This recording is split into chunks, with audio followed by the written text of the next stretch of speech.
아, 사랑하는 여러분, 오늘 본문 말씀은 지난주 저희들이 살펴봤던 스테반 집사님의 순교, 돌에 맞아 죽은 그 순교를 하고 난 그 다음 이야기입니다. 스테반 집사님의 순교 사건 이후에 예루살렘 교회는 큰 박해를 받게 됩니다. 엄청난 핍박이 그들에게 닥쳤고 그 핍박의 수위는 날이 갈수록 심해졌어요. 성경에 보면 사울이 앞장서서 교회를 전멸했고 그리스도를 믿는 사람들은 다 잡아다가 감옥에 넣었다라고 적고 있습니다.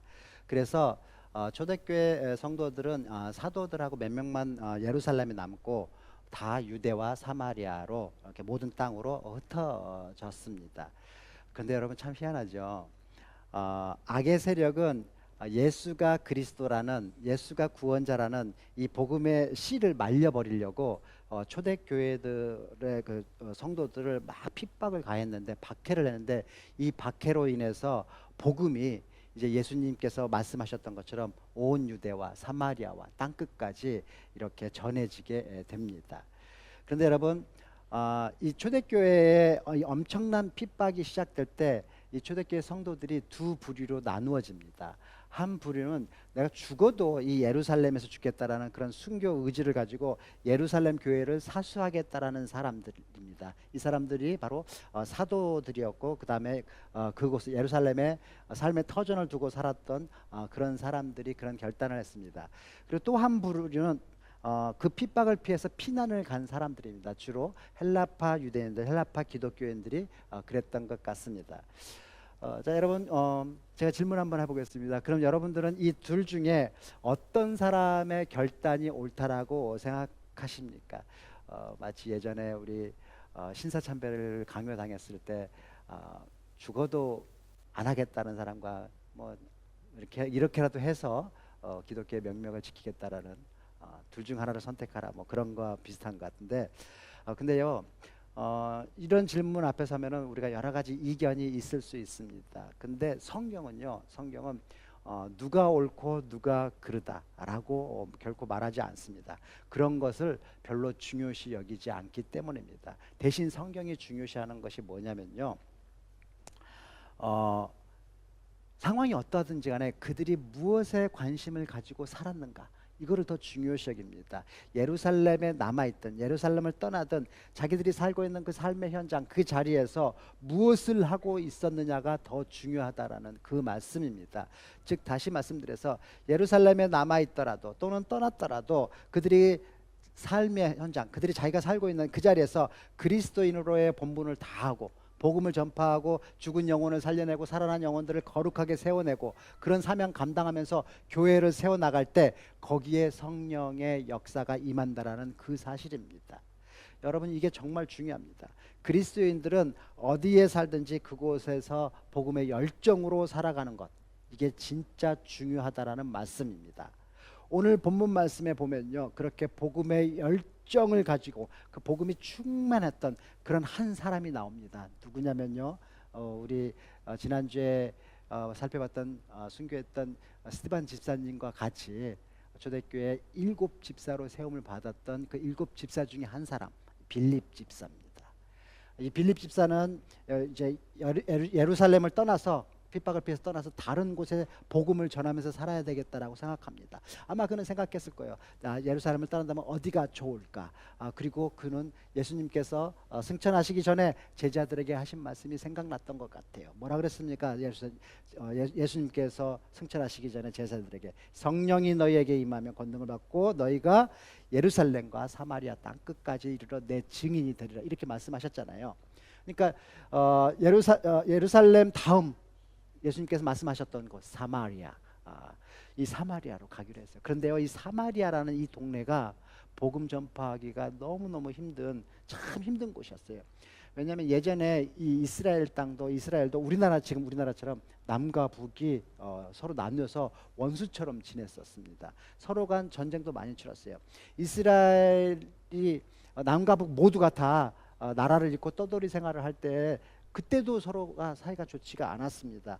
북이스라엘은 있잖아요, 나라를 빼앗긴 후 다 포로로 잡혀가고 막 이래가지고 민족의 순수성을 제대로 지키지 못하고 이방 민족에 거의 동화되어 버렸습니다.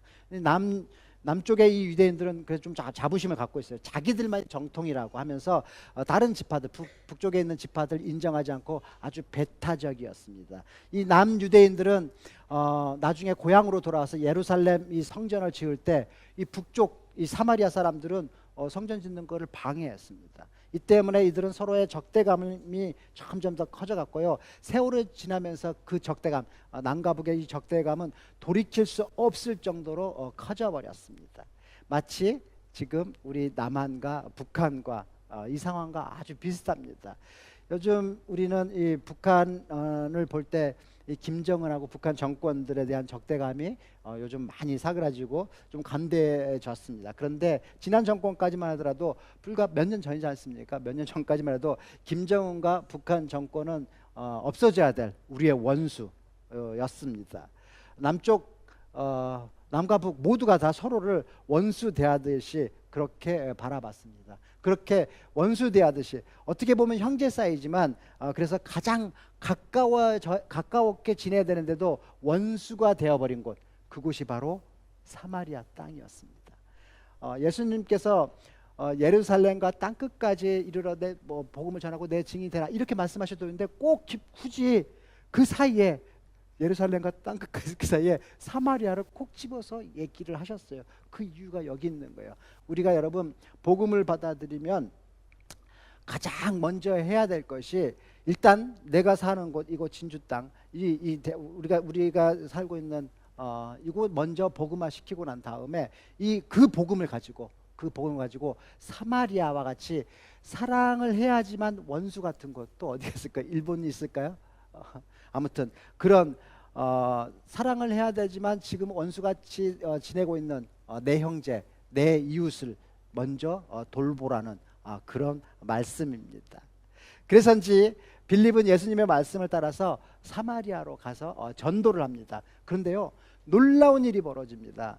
유대인이었던 이 빌립이 그곳에 가서 복음을 전하면은 그곳 사람들이 적대감을 가지고 해코지할 줄 알았는데 수많은 사람들이 빌립이 전하는 이 복음을 듣고 예수를 그리스도로 믿게 되는 거예요. 예수님을 받아들이는 거예요. 그런 일들이 막 벌어집니다. 그래서 사마리아 이 성에 구원의 불길이 막 타오르게 됩니다.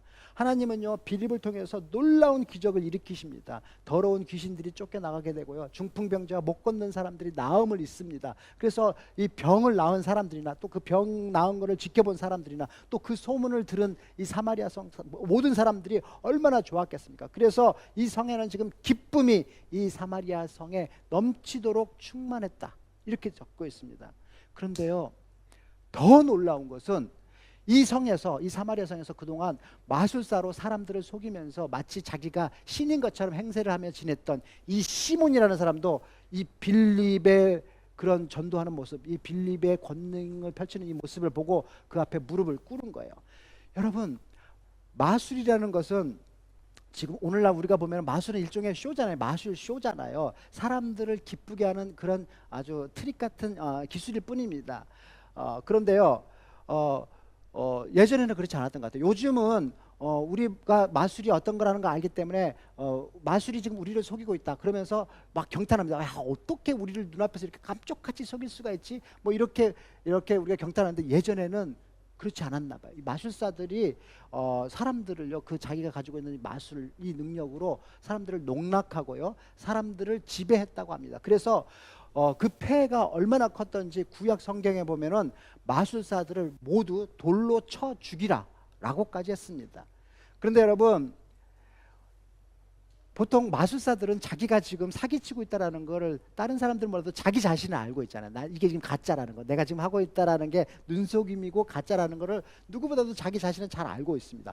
그런데 빌립이라는 사람이 온 거예요. 빌립이라는 사람이 왔는데 그거 하는 것을 보니까 자기가 하는 그 가짜가 아닌 거예요. 이건 진짜인 거예요.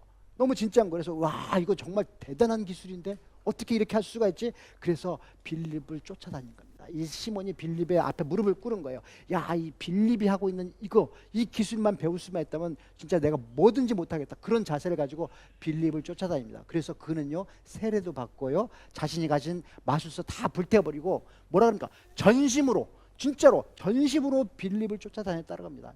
정말 대단한 열심을 펼친 겁니다. 여러분, 만약에 오늘날 이런 시몬과 같은 사람이 나타났다면은 사람들은 야, 마술사가 회개를 해가지고 예수의 제자가 됐대, 예수를 믿게 되었대, 막 이렇게 하면서 기독교 신문 같은데 대서특필되고 또 막 온 교회에서 사방팔방에서 막 불러다가 뭐죠? 간증해달라고 막 그런 간증의 요청이 막 밀려들 거예요. 근데 여러분, 나중에 보면요, 이 시몬이 진짜 회심을 한 게 아니라는 것이 드러납니다. 그러니까 가짜 믿음으로 세례까지 받은 거예요. 여러분, 오늘날에도 무당이나 또는 조직폭력배, 심지어는 군사 정권 때 왜 그 고문 기술자였던 사람들이 막 회심해갖고 예수 믿게 되고 막 목사까지 돼가지고 사람들 막 교회 막 다니면서 간증하고 전국 교회를 다 돌아다니면서 막 눈물로 간증하는 그런 거 우리 보지 않습니까? 그죠? 하지만 여러분, 우리는 그런 분들의 회심에 너무 빨리 흥분하고 호들갑 떠는 거, 이런 거 경계해야 합니다. 왜냐하면요, 인간은요 그렇게 한 번의 회심으로 단방에 쉽게 변화되지 않기 때문이에요. 그래서 그런지 그런 분들의 대부분이 정말 안타깝게도 시간이 얼마 되지 않아서 정말 자신의 삶으로 하나님의 부르심을 증명하지 못하고 오히려 하나님의 이름을 더럽히는 경우가 얼마나 많습니까? 정말 많습니다. 그래서 저는요, 혹시 여러분들 요즘 핫한 이 강연자 간증 많이 다니고 있는 울산대학교 이정은 교수 혹시 보셨습니까? 있습니다. 그런 분이 있습니다. 울산대학교 이정은 교수라는 분이 전국 교회를 돌아다니면서 막 강연을 하고 그런데 그거 들으면서 저는 정말 경계합니다. 우려스러운 눈빛으로 쳐다봅니다. 제 경험에 비춰봤을 때, 저도 그랬지 않습니까? 제 경험에 비춰봤을 때 저도 예수님 만나고 회심한 이후에 얼마나 많은 변심을 했는지 모릅니다. 얼마나 많은 변심과 회심이 반복됐는지 모릅니다. 심지어는 목사 안수를 받고 난 다음에도 믿음이 흔들렸던 적이 많았습니다. 저는 그렇게 생각해요. 그렇게 사람은 있잖아요, 조금씩 하나님의 은혜를 알아가는 정말 진짜 성도가 되어가는 것 같아요. 성화라는 것은 그렇게 한 방에 이루어지는 게 아닌 것 같아요. 전적으로 천천히 점진적으로 이렇게 이루어지는 게 성화라는 것 같아요. 사랑하는 여러분, 오늘 본문에 보면요, 그런데 이 사마리아 성 사람들은 빌립이 오기 전에 마술사 시몬이 행한 마술을 하나님의 능력으로 생각을 했어요. 간주했어요. 오늘 본문 10절 말씀에 보면 뭐라고 나와 있습니까? 낮은 사람부터 높은 사람까지 다 따름에 이르되 이 사람은 크다, 일컫는 하나님의 능력 이렇게 생각한 거예요. 여러분, 세상 사람들은 악령의 능력으로 행하는 일조차도 하나님의 능력으로 오인합니다.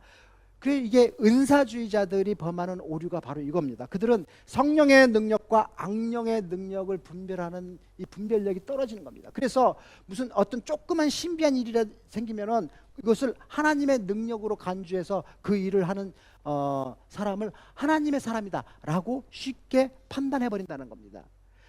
여러분, 이것이 바로 있잖아요, 지난 옛날에 우리 여의도 순복음교회 같이 이 대형 교회들이, 그런 대형 교회들이 이 나라에 많이 생겨난 이유입니다. 믿음이 없는 사람들이 있잖아요, 뭔가 막 그런 것을 보고 그런 소문을 듣고 너도 나도 막 그 교회로 막 찾아간 겁니다. 귀신을 쫓아내고요, 병자들을 막 고쳤다라든지 그리고 갖가진 기도에 응답받았다라는 이런 소문을 낳고 막 소문이 더해지면서 이 무지한 군상들이 돈을 쌓아들고 교회로 와가지고 성도가 되고 집사나 장로도 돈으로 막 됩니다. 그래가지고 그렇게 대놓고도 나중에는 그 모든 것들이 다 하나님이 하셨다라고 거짓말을 합니다. 여러분, 제가 개인적으로 알고 있는 분들 중에 여러분 혹시 아시는 분들 모르겠지만 건국대학교 원예학과에 손기철 교수님이라고 계십니다. 이분은 한때 저랑 같이 한국창조과학회 이사를 했었고요. 또 지금 온누리교회 장로님이십니다. 아십니까 이분? 근데 이분이요, 헤븐리 터치라는 치유 사역을 하시면서 유명해지셨습니다. 왜 유명해지셨냐면은 이분이 왕의 기도 같은 이 치유 사역 관련으로 해가지고 책을 10권이나 썼는데 10권이 다 베스트셀러가 되었습니다. 그래서 유명해진 것도 이유였지만 진짜 유명해진 이유는 이분이 하시는 이 치유 사역이 많은 신학자들로부터 비성경적이다, 성경적이지 않다라는 비판에 직면하면서 핫 이슈가 되었기 때문에 것으로 또 그래갖고 더 막 유명해져 버렸습니다.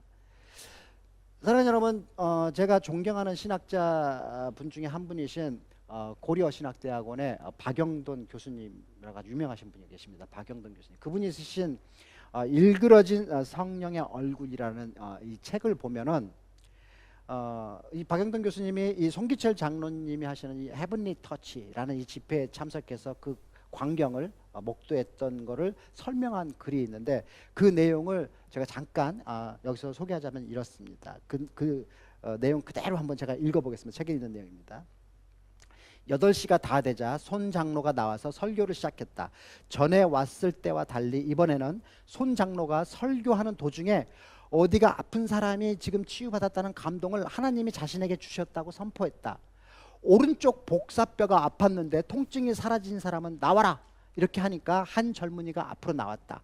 손 장로는 그를 단상 앞에서 뛰게 했다. 그리고는 젊은이를 향해서 주님 영광으로 임하소서, 더 이렇게 나지막하게 말하니 그가 뒤로 벌렁 넘어져 바닥에 드러 누워버렸다. 그러자 회중의 분위기는 급반전되었다. 다소 진부한 설교가 계속되는 동안 지루함을 느끼던 사람들이 다시 열광하기 시작했다. 사람들을 사로잡은 것은 말씀의 능력이 아니라 신기한 현상의 위력이었다. 또 계속됩니다. 손 장로가 성령님 더 라고 말할수록 자리에 주저앉는 사람들이 많아졌다. 한쪽에서는 어떤 여자가 괴성을 지르며 히스테릭하게 울부짖었고 저자가 앉아있던 곳에서 내려다 보이는 자리에 한 할머니는 온몸을 뒤흔들며 발작과 비슷한 증상을 일으켰다. 여기저기서 우는 소리가 들렸고 자리에서 털썩 주저앉는 사람들이 보였다. 이것이 바로 이 집회의 트레이드마크인 하늘의 터치인가? 라는 생각이 들었다. 사랑하는 여러분, 박영돈 교수님은 이 송기철 장로의 치유사역의 문제점은 자기 자신을 하나님과 직통하는 이 신비스러운 초자연적인 존재로 착각하는 위험성을 가지고 있다는 것을 지적합니다. 그리고 손 장로의 이 사역이 하늘의 터치라기보다는 인위적인 터치가 들어가는 사역자의 전시 행위라는 점도 문제점으로 꼽습니다. 여러분은 어떻게 생각하십니까? 저는 개인적으로 이 송기철 교수님과 대면한 적도 있고요. 그분의 인품이 대략 어떠하다라는 것을 알고 있기 때문에 그가 오늘 이 본문에 나오는 마술사 시몬처럼 의도적으로 하나님을 흉내내는 것이 아니라는 것은 확신합니다. 그러나 그럼에도 불구하고 모든 은사주의자들이 빠져들기 쉬운 유혹, 자신이 하나님과 직통하는 초자연적인 존재라고 착각하는 그 착각이 어느 정도는 있다라고 생각을 합니다. 그리고 그 집회가 하나님의 은혜가 느껴지고 감동되기보다는 인위적인 터치로 마치 마술쇼 하는 것처럼 신기하고 의심되는 놀라움만 느껴진다는 것도 저는 인정합니다. 그런데 있잖아요, 진짜 문제는 이겁니다. 그래서 그렇게 그 집회에서 치유를 받은 자들이 그 이후에 어떻게 되었다라는 설명이 없는 거예요. 그래서 그렇게 해갖고 더 예수를 잘 믿게 되고 성령 충만한 신앙생활을 죽을 때까지 아주 잘했다 라는 그런 이야기가 없는 거예요. 그러니까 남는 게 뭡니까? 그냥 그 집회에서 벌어진 일시적인 현상만 존재할 뿐이라는 겁니다. 따라서 여러분, 우리는 마술과 같은 어떤 인간적인 속임수를 하나님의 능력으로 오해하는 거, 오인하는 거, 이거를 경계해야 합니다. 그건 이단들이나 즐겨하는 방법이기 때문입니다. 그래서 성경 데살로니가 후서 2장 9절에서 10절에 보면 이런 말씀이 나옵니다. 이렇게 말합니다. 그러니까 이 말씀 보면요, 오늘 본문에 나오는 이 시몬의 마술과 같은 것들이 사탄의 능력으로 행해지는 것이라고 분명히 말합니다. 뭐라고 말합니까? 제가 읽겠습니다. 악한 자의 나타남은 사탄의 활동을 따라 모든 능력과 표적과 거짓 기적과 불의의 모든 속임으로 멸망하는 자들에게 있으리니 이는 그들이 진리의 사랑을 받지 아니하여 구원받지 못함이라. 여러분, 마술은 하나님의 능력을 흉내내는 것이고 하나님의 능력을 대적하는 것입니다. 마술은요 대부분이 속임수고요 일부는 악령의 능력으로 행하는 것입니다. 그리고 그 결과는 인간에게 유익한 것이 아니라요 이게 진실이 아니기 때문에 사람들을 혼미하게 만들고 암울하게 만듭니다. 그런데 있잖아요 요즘 은사주의 교회 이 목사들이요 이제 막 최면술까지 배운다라는 그런답니다. 마귀의 능력을 하나님의 능력으로 흉내내려고 막 그러는 거예요. 참으로 이런 모습 개탄스러운 모습이 아니라 할 수 없습니다. 여러분 성경에 없는 것을 행해서 하나님의 능력으로 가장하는 것은 모두 마귀의 속임수입니다. 영적 분별 능력을 갖추지 못한 그런 사람들은 이렇게 누군가가 어떤 이적을 행하는 것을 그것을 하나님의 온 것이라고 하나님으로부터 온 것이라고 쉽게 착각합니다. 오늘 이 사마리아 사람들처럼. 그러나 여러분 그거는 분명히 악령으로부터 오는 것입니다. 성경은 뭐라고 말합니까? 결코 그러한 것들은 구원을 받지 못한다 라고 분명하게 말씀합니다. 자, 여러분 다시 우리 빌립으로부터 이 복음을 받아들인 이 사마리아 성 사람들 이야기를 한번 돌아가 보겠습니다.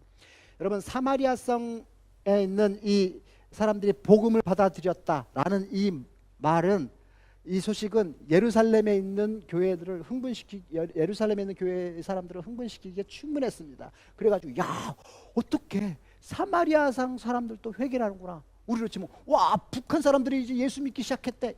북한에 막 교회들이 막 생기기 시작했다. 막 이거랑 똑같은 거예요. 그래가지고 베드로하고 요한 사도가 급히 이 사마리아 성으로 뛰어갔습니다. 그리고 가서 보니까 정말 대단한 거예요. 사람들이 막 열정적으로 복음을 받아들이고 막 또 전도 활동을 하고 있는 거예요. 그런데 여러분 그거를 조금 더 깊이 이렇게 살펴보니까 문제가 있었어요. 외적으로는 상당히 열정이 있고 그 열정 속에로 막 이렇게 활동적인데 가만히 보니까 가장 중요한 것이 그들에게 빠져 있는 거예요. 그게 뭡니까? 바로 그들에게는 성령이 없다라는 것이었어요. 열정은 있는데 교회에 열정이 있는데 성령이 없는 거예요. 빌립을 통해서 성령의 역사가 분명히 일어나고 있는데 계속 그 성령의 역사는 일어나고 있는데 그걸 보고 그 빌립의 성령의 역사를 보고 예수를 믿은 이 사람들은 성령이 누군지를 모르고 있었다라는 거예요. 여러분 어떻게 이런 일이 있을 수 있습니까? 예, 그런 일이 있을 수 있습니다. 지금 이 사마리아 사람들은 복음을 받아들이는 게 두 가지 이유 때문에 받아들인 거예요. 첫 번째는 빌립이 전하는 예수가 그리스도라는 예수가 구원자라는 그 컨텐츠, 빌립이 말하는 그 말씀, 이 말씀 내용, 그 내용 때문에 회심이 된 거고요. 또 하나는 단순히 빌립이 일으키는 온갖 기적들, 그것 때문에 지금 이 예수를 믿게 된 거예요. 그런데 대부분이 전자보다는 후자, 이 사람들이 복음의 내용보다는 기적에 지금 열광했다라는 겁니다. 그래서 그들은 세례까지는 받았지만 아직까지 온전한 그리스도인이라고 말할 수는 없었던 거예요. 분명히 예수가 그리스도라는 걸 머리로는 알고 예수가 구원자라는 거 책으로 보고 눈으로 보고 근데 마음으로는 받아들이지 못한 거예요. 아직도 자기를 구원한 그 예수님이 그냥 단지 그걸 전하고 있는 빌립의 예수님이지 나의 예수님으로는 아직 안 된 거예요. 그들은 아직도 예수님을 자신을 구원한 나의 구세주로 체험하지 못하고 있었던 거예요. 여러분 근데요 한번 생각해 보세요. 오늘날 우리 교회에도 한국 교회에도 그런 성도들이 얼마나 많습니까? 그렇지 않습니까? 그냥 교회 왜 와요? 교회 오면 좋으니까 교회 오는 거예요. 여기 오면은 막 신기한 일이 벌어지니까 그리고 좋은 말씀 들으니까 좋아서 오는 거예요. 교회 와서 마음 맞는 사람들끼리 음식 먹고 교제하고 이게 좋아서 교회 오는 거예요. 뜻이 맞아서 사상이 맞아서 내가 정치적으로 생각하는 거하고 이 사람 생각하는 것들이 많아서 그런 거 막 토론하기 그런 거 좋아가지고 그냥 오는 사람이 얼마나 많습니까? 그래서 마치 매주에 예수 동호회 정기 모임 하듯이 그렇게 교회에 와서 예배에 참석하는 사람들이 너무 많다라는 거예요. 사랑하는 여러분, 진짜 그리스도인이 되려면요 이런 단계에서 한 단계 더 성장을 해야 진짜 온전한 그리스도인이 될 수 있습니다. 그래서 이 사마리아에 간 이 베드로와 요한 이 사도들이 사마리아 교회 성도들 모아놓고 한 사람 한 사람에게 안수를 해가면서 이들에게 성령이 임하기를 간절히 기도했습니다. 그리고 진짜 그들에게 성령이 임한 거예요. 그리고 그 성령이 임한 그들에게 놀라운 변화가 벌어진 겁니다. 생긴 겁니다. 일어난 겁니다. 여러분 경험해 보셨죠? 여러분 사람에게 성령이 임하면 어떤 변화가 나타납니까? 성도에게 성령이 임하면 어떤 변화가 나타납니까? 여러분 경우에는 어땠습니까? 사람이요 완전히 변합니다. 제 경우에 그랬습니다. 완전히 변했습니다. 마음속 깊은 곳에서부터요 막 감동이, 하나님이 주신 말씀에 감동이 막 밀려왔고 한 번도 안 울던 눈물이 막 터져가지고 계속 울음바닥에 사람이 막 눈물이, 내가 죄인인 것이 입으로 고백되어지고요. 그런 나를 예수님이 받아주시고 내 모든 죄를 용서해 주셨다는 그 사실이 믿어지는 거예요. 그리고 하나님의 말씀이 이해가 되고요. 그 하나님의 말씀이 마음으로 받아들여지는 겁니다. 나의 죄를 탕감시켜 주시기 위해서 우리 주님이 온몸이 피투성이가 된 채 하늘과 땅 사이에 걸린 저 십자가에서 모든 피와 모든 물을 흘려주셨다는 그 사실에 감사하고 또 한편으로는 고맙고 한편으로는 또 죄송하고 막 이런 온갖 복합적인 감정들이, 감격이 막 밀려와가지고 또 그런 사랑을 내가 받고 있다라는 그런 것 때문에 막 사람이 행복해지고 막 그럽니다. 완전히 사람이 예전과 달라져가지고 막 사랑이 막 넘치는, 언제부터 내가 그렇게 사랑을 많이 한 사람이었다고? 막 사랑이 넘치는 사람이 돼버립니다. 그리고 막 원수까지도 사랑해 버릴 거야. 막 이런 마음. 사람이 그 정도로 막 마음이 여유로워지고 온유해집니다. 사람이 겸손해집니다. 사람이 정직해집니다. 그리고 성령으로부터 권능을 받고 세상이 감당하지 못하는 그런 사람으로 변화됩니다. 이전에는 빌립이 행하는 그런 기적만 이렇게 쳐다보고 있었는데 이제는 빌립이 행하는 그 기적을 자기도 행할 수 있게 돼버립니다. 성령을 받고 완전히 새 사람으로 변한 것입니다. 그런데 여러분, 사마리아 사람들이 이렇게 성령을 받고 막 변하니까 이렇게 변하는 그들을 보고 진짜 가장 충격을 받은 사람이 바로 이 마술사 시몬이었어요. 그는 지금까지 빌립이 와가지고 막 이렇게 빌립이야말로 우리 마술업계의 대선배셔. 내가 꼭 배워야 될 기술을 저분이 갖고 계셔. 그래갖고 막 빌립을 쫓아다닌 거야. 그런데 어느 날 베드로하고 요한이 딱 나타났는데 이 사람들이 다 기도하니까 막 성령이 막 임재하고 막 사람들이 팍팍팍 변하고 빌립은 아무것도 아니었네. 이분들이야말로 내가 꼭 따라야 될 사람이야. 그래서 시몬은 나도 꼭 저런 능력, 성령을 막 임하게 하는 저 능력을 꼭 얻어야 되겠다라고 생각합니다. 그래서 빌립은 주머니에서 돈을 꺼냅니다. 돈을 꺼내고 그 성령을 살려고 그러는 거예요. 여러분, 시몬은요, 우리 빌립이 왔을 때 빌립 형님 나 그거 복음 받아서 빌립한테 이제 그 복음 듣고 변화 받았고 열심히 쫓아다닐 때는 돈까지는 내지 않았어요. 돈 안 냈어요. 아마도 그럴 필요까지는 느끼지 않았던 것 같아요. 그런데요, 베드로와 요한이에게는 돈을 주면서 그 능력을 나도 행하게 해달라고 요청합니다. 내가 안수하는 사람은 누구든지 성령을 받게 해주세요. 나도 그럴 자격증 주세요. 돈 내고 그 자격증 살려 그러는 거예요. 사랑하는 여러분, 우리는 이 대목에서 이 시몬이라는 사람이 참 형편없는 사람이네 이렇게 느껴질 수 있습니다. 그런데 여러분, 오늘 본문이 우리에게 전하는 메시지는 이 시몬이라는 사람이 오늘날 현대를 살아가는 우리들의 표상이라는 것입니다. 여러분, 한번 생각해 보십시오. 시몬이 마술사가 된 이유가 뭡니까? 돈 벌기 위해서 그런 겁니다. 그렇다면 여러분, 시몬이 빌립의 제자가 돼가지고 빌립을 따라다녔던 이유가 뭡니까? 빌립 형님으로부터 더 큰 마술, 더 기똥찬 이 마술 기술을 배워가지고 더 돈 많이 벌기 위해서 그런 겁니다. 그런 시몬이 이제 베드로와 요한을 만난 거예요. 그러니까 이제 막 돈을 막 줘가지고 성령이 내리는 그 자격증 왜 그 자격증 달라 그런 겁니까? 더 멋진, 더 엄청난 이 능력으로 더 많은 돈을 벌기 위해서 그런 겁니다. 여러분, 시몬에게 있어서 가장 중요한 건 돈이에요. 돈. 이 사람은 돈에 완전히 돌아버린 사람입니다. 이렇게 돈에 미쳐서 살다 보니까 모든 것을 돈을 위해서 살고 모든 것을 돈으로 해결하려고 그러고 돈 때문에, 돈이 이 사람 인생의 전부인 거예요. 시몬에게는 돈이 최고였습니다. 그래서 하나님의 은혜까지도 돈으로 살 수 있다고 생각한 거예요. 여러분, 시몬은요, 돈에 미쳐 살다 보니까 그의 삶에서 가장 소중한 것을 놓쳐버리는 안타까운 일이 벌어진 겁니다. 자기의 죽어있는 그 영혼이 다시 살아날 수 있는 그 기회, 그거를 놓쳐버린 거예요. 예수님의 십자가 사랑, 용서, 구원, 생명, 부활, 성령, 이 모든 것들은 돈으로 살 수 없는 것인데, 그러면서도 이 모든 것들이 자기의 생명을 주고 있는 그런 가장 귀한 것임에도 불구하고 이 사람은 그것을 사가지고 돈 버는 도구로 이렇게 생각한 거예요. 그런데 여러분, 오늘날 우리가 살아가고 있는 이 시대를 한번 보십시오. 우리가 살고 있는 이 시대가 바로 이런 모습으로 가득 차 있지 않습니까? 저는 우리 사회가 이런 만문의 세상 문화에 뒤덮여 있는 것을 참으로 개탄스럽게 생각합니다.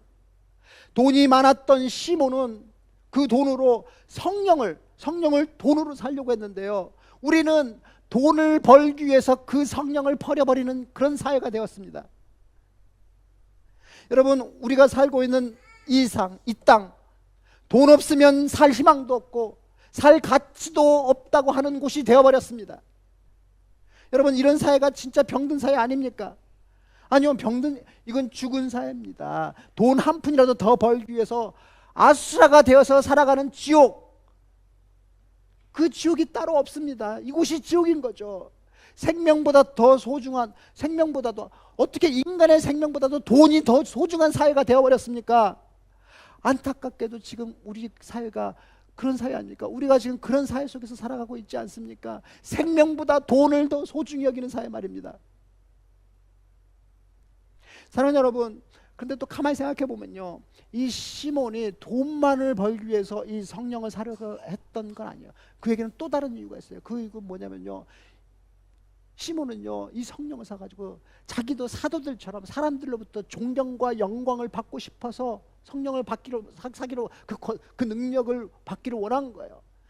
시몬은요, 성령의 능력을 덧입고 그리스도와 한 몸이 돼가지고 신령과 은혜를 누리는 그런 거에는 조금도 관심이 없었습니다. 오직 성령을 자기가 이렇게 주는 그런 능력을 받아가지고 존경을 받고 사람들로부터 존경을 받고 영광을 취하려고 그런 거예요. 그래서 그는 돈을 줄 테니까 그 능력을 자신에게도 팔라고 이렇게 부탁을 한 거예요. 그러니까 여러분, 시몬은요, 자기 영광을 위해서 돈을 주고 성령의 은사를 사고자 한 거예요. 이것은 있잖아요, 주님이 핏값으로 산 이 교회 안에서는 심각한 문제가 아닐 수 없습니다. 하나님의 선물을 돈을 주고 사고 파는 거, 성직을 돈으로 사고 파는 성직 매매가 되기 때문이에요. 교회 역사에서 사이몬이라고 나옵니다. 사이몬이 교회 안에서 성직을 사고 파는 성직 매매라는 말이 여기서 나오는 거예요. 여러분, 성직 매매란 돈으로 교회의 성직을 획득할 수 있다는 그런 개념입니다. 다시 말해서 성령과 교회에 속한 그런 일들을 돈으로 살 수 있다라고 생각하는 거예요. 그게 사이몬이에요. 여러분, 시몬의 죄가 뭡니까? 시몬의 죄는 개인적인 목적을 위해서 영적인 권능을 소유하고자 하는 욕망입니다. 그 욕망이 시몬의 죄예요. 곧 다시 말해서 자기의 인정과 자기의 영광과 자기의 명예를 얻기 위해서 돈으로 성령의 은사를 사고자 한 것이 시몬의 죄인 거예요. 사랑하는 여러분, 하나님께서 오늘 말씀을 통해서, 이 사건을 통해서 오늘날 우리 교회에게 주시고자 하는 메시지 분명합니다. 그게 뭡니까?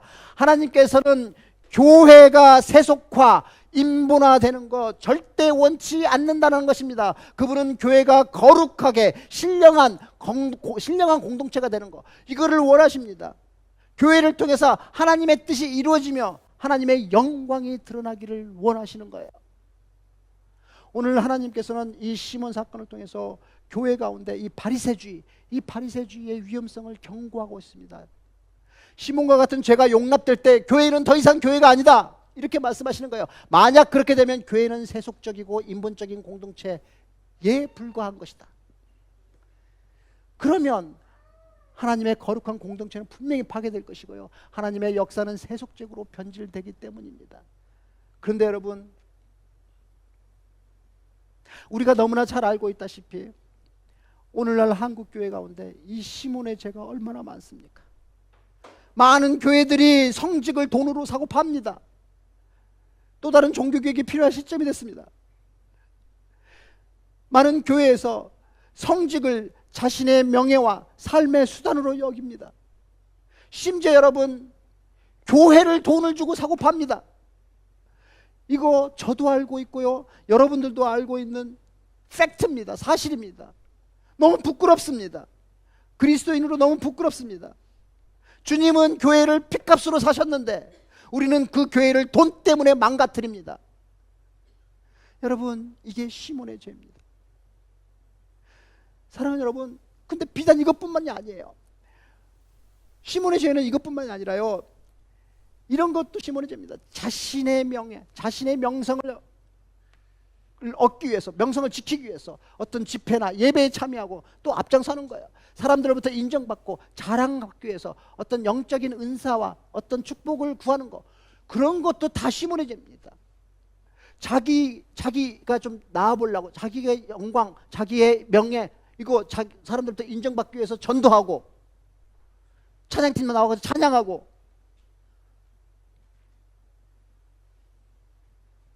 안수집사, 장로, 그런 거 막 이런 직분 구하는 거, 이것도 다 시몬의 죄와 동일하다라는 겁니다. 그러니까 만일 여러분, 우리가 그게 무엇이든지 간에 자신을 높이기 위해서 성령의 은사를 구했다면 그거는 개인적인 과시와 명예를 위해서 영적 은사를 구했던 시몬의 전처를 되밟는 것과 다름 아니라는 말씀입니다. 그러므로 여러분, 우리는요, 우리 속에 있는 이 시몬의 죄가 무엇인지 항상 살펴보고요, 회개해야 됩니다.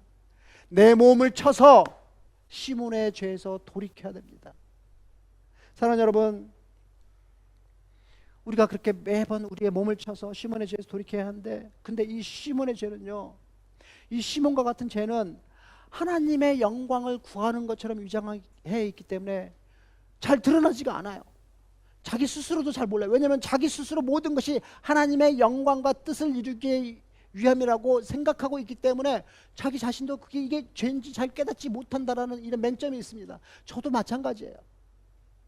그러나 여러분, 이런 죄는요, 결정적인 순간에, 인생의 환란의 대환란의 날에 결정적인 순간을 맞이하면 그대로 드러납니다. 그 민낯을 그대로 드러내 보입니다. 여러분, 이 시몬의 죄는요, 우리 기독교 역사를 살펴보면 항상 있어 왔어요. 우리는 많은 이단들의 출현, 이 사이비 교주들 봐왔지 않습니까? 다 이것 때문에 그런 거예요. 이들은 하나님의 영광을 구하기보다는 이 자기의 영광과 명예를 위해서 성령의 은사를 구했던 사람이야. 아니요, 여러분, 사이비 교주뿐만이 아닙니다. 오늘날 대형교회를 이루었던 많은 이 목사님들 한번 보십시오. 처음에는요, 그들의 스타트는 하나님의 종으로서 정말 열심을 다해서 했습니다. 그런데 성공한 후에 시험에 드는 경우가 얼마나 많습니까? 제가 굳이 여기서 이름을 대지 않더라도 여러분 머릿속에 지금 그런 이름들이 팍팍팍 뛰어나갈 거예요. 그렇지 않습니까? 그래서 주님의 몸된 교회가 지금 이 땅에서 세속화되고 막 교회가 혼란에 빠져가지고 풍지박산나고 그런 거 지금 우리가 눈으로 보고 있지 않습니까? 사랑하는 여러분, 그래서 여러분, 우리는 그 누구보다도 항상 우리 속에 있는 이 시몬의 죄를 살피고 경계해야 됩니다. 그래서 베드로처럼 그 유혹을 단칼에 물리칠 수 있어야 됩니다. 오늘 본문 20절과 21절을 보십시오. 뭐라 그럽니까? 베드로가 돈을 내미는 이 시몬에게 뭐라고 그럽니까? 베드로가 가로되 내가 하나님의 선물을 돈 주고 산 줄로 생각하였으니 네 은과 네가 함께 망할지어다. 하나님 앞에서 네 마음이 바르지 못하니 이 돈은 네가 관계도 없고 너는 관계도 없고 분깃될 것도 없느니라. 베드로는요, 무시무시하게 시몬을 책망했습니다. 이 도에는 네가 관계도 없고 분깃도 없다는 이 말은요, 너는 복음과 아무 상관도 없고 복음으로 인한 축복도 없다라는 그런 뜻입니다. 이것은 곧 죽음, 멸망을 의미합니다. 참으로 무시무시한 책망이 아닐 수 없습니다. 여러분, 맞습니다. 그렇습니다. 돈 주고 성령의 은사를 사고자 하는 자는 복음하고는 아무 상관이 없는 겁니다. 이들이요, 외적으로 아무리 많은 사역을 하고 또 많은 업적을 만겼다 할지라도, 아무리 많은 교회를 만들고 아무리 큰 교회로 성장시켰다 할지라도 복음과는 아무 상관이 없는 거라는 거예요. 복음으로 인해서 누리게 될 이 구원, 축복, 이런 것과는 아무것도 없다라는 거예요. 그런 거 없다라는 거예요. 이들에게는 오로지 하나님의 무서운 심판과 멸망만 있을 뿐입니다. 근데 여러분, 또 보니까요, 본문 마지막을 보니까요, 베드로는 이 시몬을 책망만 하지 않습니다. 22절에 보면 너는 이 악한 마음을 회개하고 주께 기도하라. 혹 마음에 품은 것을 사하여 주시리라. 이렇게 권면합니다.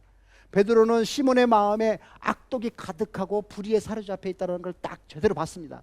그러나 베드로는요, 그런 시몬을 불쌍히 여기고 회개를 촉구하고 죄사함을 받을 수 있도록 도와줬어요. 그러니까 시몬이 뭐라 그럽니까? 시몬이 베드로에게 나를 위해 주께 기도해서 당신이 지금 말한 것이 하나도 자신에게 임하지 않게 그렇게 해달라고 부탁을 합니다. 꼬랑지를 확 내리는 거죠. 여러분, 저는 베드로가 돈을 내미는 이 시몬의 유혹을 물리치고 권면할 수 있었던 이유가 평소 그가 성령 충만한 삶을 살았기 때문이라고 확신합니다. 여러분, 시몬의 유혹은요, 아주 교묘하고 위험한 것이었어요. 오늘날로 치면, 우리 교회로 치면 한번 예를 들어 보자면 이런 거예요. 어떤 분이 나타나가지고, 멀쩡하게 생긴 분이 나타나가지고 자기가 이 교회에, 우리 교회에 헌금 1억을 할 테니까 장로짜리 하나 주면 안 되겠냐고. 1억이 너무 크니까 안 하다는가요? 한 5천만 원 낼 테니까 장로짜리를 하나 달라고. 그러면은 담임 목사 입장에서는 일단 5천만 원 먼저 받고 장로는 다음에 한번 생각해 볼까요? 유혹되지 않겠습니까? 한번 생각해 보자고 이렇게 하지 않겠습니까? 정말 유혹입니다. 그러나 그런 유혹을 베드로는 성령 충만해서 깨어 있었기 때문에 단칼에 잘라버릴 수 있었던 겁니다. 사랑하는 여러분, 베드로는요, 사단이 시몬을 통해서 교묘하게 역사하는 것을 알았습니다. 이건 사단의 장난이었어요. 베드로는 자기가 안수를 했기 때문에 성령이 이 사마리아 사람들에게 임한 것이 아니라는 것을 자기가 너무나 잘 알고 있었어요. 이게 나 때문에 내 능력이 아니라는 거. 그런데요, 시몬은요, 사도들이 안수해가지고 성령이 임했다라고 그렇게 생각한 거예요. 그래서 베드로는 시몬이 그렇게 생각했다라는 것을 간파하고, 그래서 그것은 내 능력이 아니라 하나님의 선물이다, 이렇게 확 못을 박아버린 겁니다. 사랑하는 여러분, 시몬이 성령으로 돈을 사겠다라고 제안한 이 제안은요, 초대교회가 처음으로 맞이한 큰 위험이었습니다. 기독교 교회 역사를 돌이켜보면 교회는요, 항상 이 돈 문제의 유혹 때문에 망가진 케이스가 얼마나 많은지 보입니다. 오늘날 한국교회도 이 돈 문제로 인해서 지금 만신창이가 되어 있지 않습니까? 기독교인으로서 우리가 너무 부끄럽지 않습니까? 주님 얼굴 뵐 낯이 없지 않습니까? 여러분, 우리 교회예요. 우리 교회 개척교회입니다. 돈 문제에 취약할 수밖에 없는 그런 구조예요. 언제 이런 시몬의 유혹과 맞닥뜨릴지 모릅니다. 그럴 때 우리가 베드로처럼 이 사단의 유혹을 물리치고 어떻게 우리가 이 교회를 그 위험으로부터 지켜낼 수 있겠습니까? 방법은 딱 하나입니다. 돈으로 살 수 없는 그 성령을 우리에게 보내주신 분, 예수님 바라보는 겁니다. 십자가 바라보는 겁니다. 사랑하는 여러분, 주님이 이 교회를 어떻게 사셨습니까? 저와 여러분의 죄를 사하고 이 교회를 이루시기 위해서 우리 주님은 온몸이 피투성이가 대체 하늘과 땅 사이에 걸린 저 십자가 위에서 모든 피와 모든 물을 흘려주시지 않았습니까? 주님이 그렇게 해서 사신 이 교회인데 우리가 그까지 돈 몇 푼에 성령을 판다고요? 성직을 판다고요? 교회를 망가뜨린다고요? 여러분, 절대로 우리는 그렇게 될 수 없습니다. 우리는 돈으로 유혹해오는 이 사단의 공격, 이 교묘한 공격으로부터 절대로 우리 교회를 빼앗길 수 없습니다. 오늘 주님이 우리에게 준엄하게 명령하십니다.